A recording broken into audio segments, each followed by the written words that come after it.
कैसे हुआ था बाली और सुग्रीव का जन्म। शास्त्रों की बात जाने धर्म के साथ। रामायण की ऐसे कई पात्र हैं जिनका श्रीराम के जीवन में हम महत्व रहा है। इन्हीं में से एक थे राजा सुग्रीव।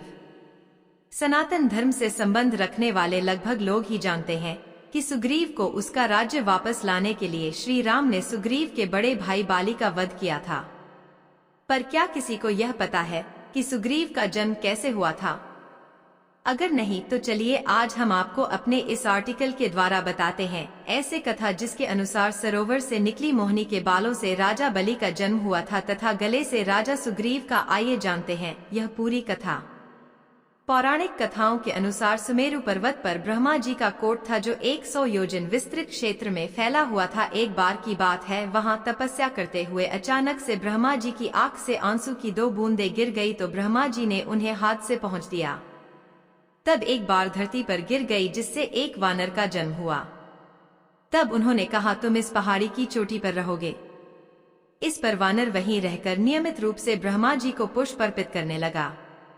कई दिन बीत जाने के बाद एक दिन रीछ राज वहां से गुजरे। उन्हें बहुत तेज प्यास लगी तो उन्होंने तालाब में झुककर पानी पीने का प्रयास किया। इस दौरान वहां उन्हें परछाई दिखाई दी जिस पर उन्हें लगा कि कोई दुश्मन उन्हें मारने के लिए आ रहा है, तो वह तालाब में कूद गए। परंतु जब तालाब से बाहर निकले तो वह एक सुंदर खूबसूरत युवती में बदल चुके थे।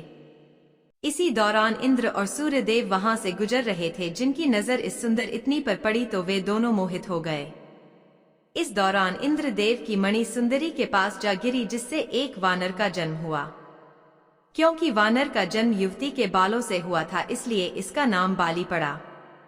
जबकि इसी युवती के गले पर सूर्य की मणि जा गिरी जिससे एक और वानर का जन्म हुआ जो आगे चलकर सुग्रीव के नाम से जाना गया।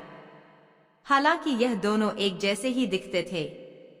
यही वजह थी कि वध के समय श्री राम को सुग्रीव को पहचानने में मुश्किल हुई थी और उन्हें उसके गले में माला डालनी पड़ी थी।